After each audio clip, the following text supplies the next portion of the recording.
strong we were running against the wind. Good afternoon. Welcome to another edition of the Simicast. We are on the eve of the Orange Bowl, so time for a little Michigan talk. This is going to be a very general, simplistic kind of preview, I guess, if you want to call it. But here goes.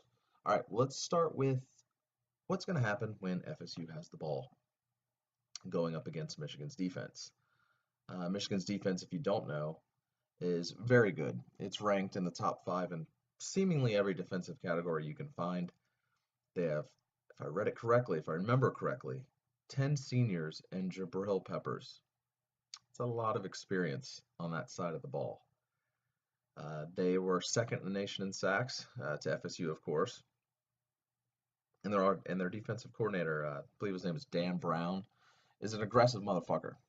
He likes to bring the heat, so I expect it's going to be tough sledding to move the ball with any kind of consistency against this Michigan defense. Now, I do question how good this defense is, kind of like I did with Florida, which I knew Florida was a very good defense, but I was wondering, were they really top 5 or were they maybe closer to 10 based on their opponents? And I think S&P, which adjusts for opponents, had them 7 or 8, so turns out I was closer to being right. In Michigan, I forgot what their S&P rank is. It might still be in the top 5, who knows, but in comparing them to Florida's D, they've played a lot of pretty poor offenses themselves. I believe I read they played just 2 offenses ranked in the top 50. Meanwhile, they've played 3 offenses ranked below 100. And the couple offenses that had a pulse were able to run the ball on them, Ohio State being one. I think Michigan State, who's been god-awful, was able to run a little bit on them. But no doubt, they do have a very good defense. And what scares me the most is the aggression that their defensive coordinator calls plays. The aggression with which he calls the plays. Our offensive line, our air quotes, offensive line, had a little trouble with the old pass blocking from time to time. Now, they played better down the stretch, but I don't know if that's fool's gold, if that's realistic to think they're truly progressing. I don't think we'll probably know that till next year. But I expect them to bring the heat, and so it's going to be it's going to be hard for this offensive line to consistently pick up their blitzes, just because this offensive line hasn't done that with any kind of consistency for much of the year. What can FSU's offense do to hopefully move the ball? Well, obviously, it's Dalvin Cook's show, and there's one area of the Michigan defense that I've read that is vulnerable, and that is the edges. Where does Dalvin Cook like to fucking run? The edges. So I expect a lot of the zone read crap, or the what's the play they always love to run? The stretch zone, whatever the fuck they like to run with Cook, where he kind of goes outside, can be left or right, and then finds the cutback lane. I expect to see a lot of that, which is nothing new. Francois is going to have to get rid of the ball quickly. He cannot hold on to the ball like he's done at different times throughout the season, or he's just going to take a lot of hits, a lot of sacks. He needs to just not turn it over, which is kind of obvious, and Jimbo needs to do what he's done throughout much of the month of November, which is use his legs. I was bitching about Francois not being utilized as far as the ground game went, and the last few games of the year, he finally started making design runs. It was fucking amazing. So hopefully that continues, because going to need him to chip in maybe 50, 60 yards for this offense to have a chance to get some things done and do just enough through the air. I'd be interested to see who Peppers covers. I know he moves all over the field. I could see some of the smaller, faster receivers like a Kermit or Naquan Murray. I could see them making some hay against him if he happens to line up in the slot, because I just think they're both quicker and faster than Peppers is. Other than that, yeah, it's going to be tough getting points. Their defense is good. And I mentioned how they have 10 seniors in Peppers. Holy crap. Just as an aside, what is Michigan's got to take a step back next year, right? They're literally, if I read correctly, 10 seniors in Peppers, they're losing all 11 starters. That's no joke. I don't care how well you recruit, and Michigan obviously recruits well, but you got to think they take a step back.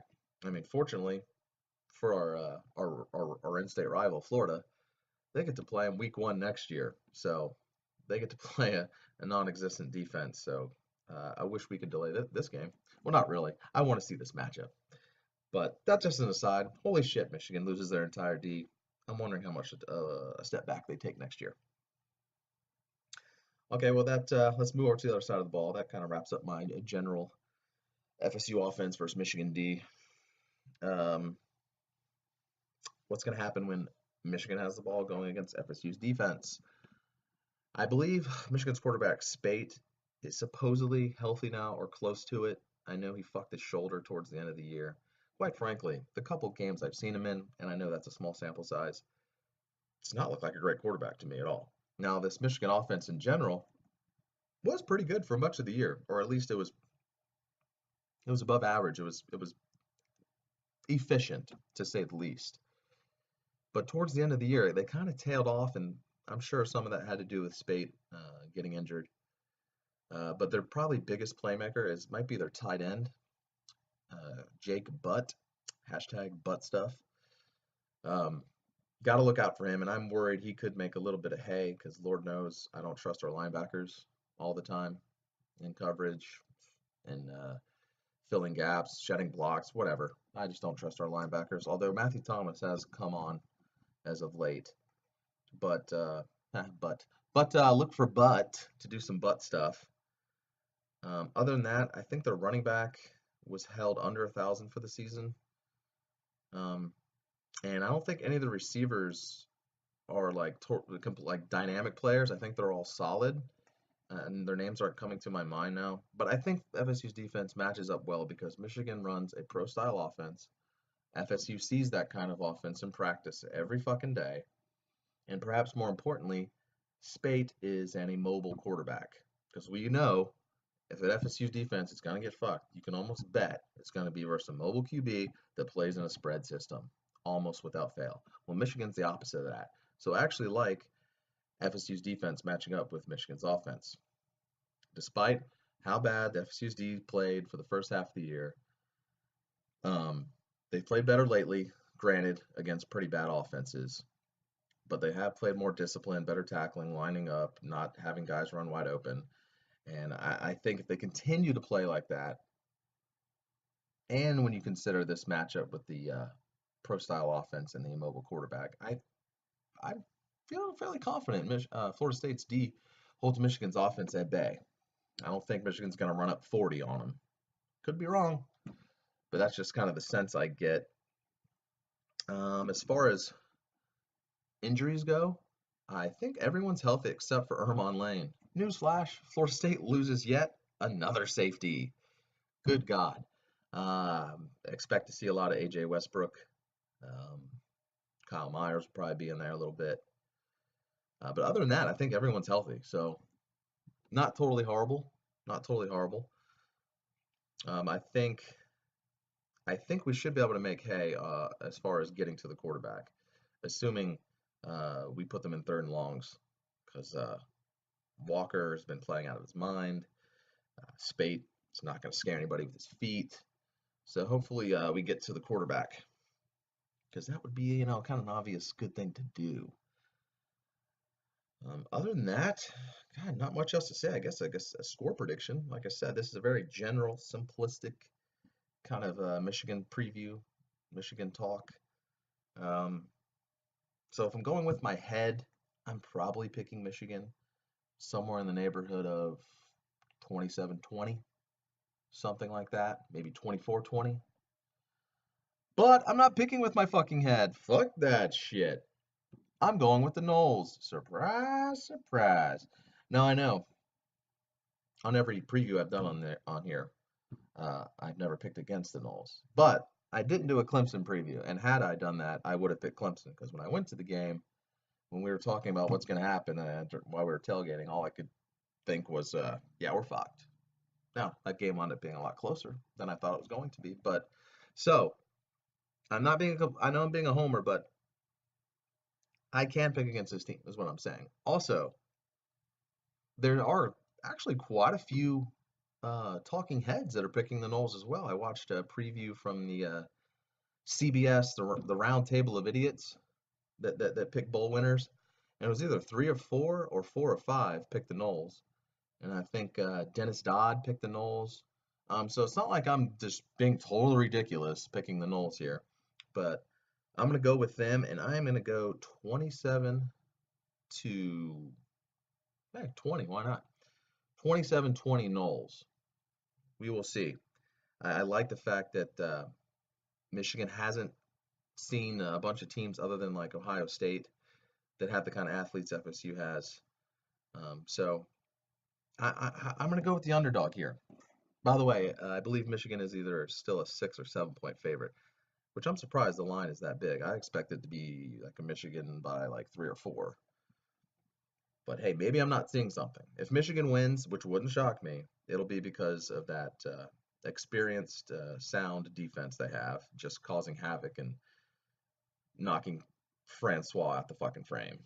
If he can't be protected, then we're screwed. But if he gets at least a little protection and Cook gets his on the edges, then I think the offense will do enough because I'm fairly confident FSU's defense will do enough with the matchup they have to keep Michigan kind of lower on the old scoreboard there as far as points go. So I'm gonna go FSU 27, Michigan 20. If I'm wrong, I'm sure the trolls will hop on here and tell me. Um, God, I can't wait for this game. You wait a month for the last game. It should be close regardless who wins. It should be close. I will be surprised by a blowout. Um, you shall see. It's at 8 o'clock. I assume it's on ESPN. I'll be going out to Jack's Beach Bar with my Michigan buddy, so that should be fun because this is the first time Michigan's ever played since we've been friends. So obviously, unless we were friends back in 1991, which we weren't. But anyway, that should be fun. Wherever you're watching it, be safe and well, drink a lot, but be safe. And look for the Noles to pull it out and finish that would be their 5th consecutive 10-win season if they beat Michigan. Either way, God, I hope I'm not totally wrong on this. Watch Michigan just come out and destroy the Noles like by 20. God, that would be fucked up. I don't know. I'm feeling pretty good. Maybe it's just the homer in me. Anyway, enough rambling. Thank you for listening. First time visitor to this channel, feel free to subscribe. And this has been another FSU Simicast. I'm out.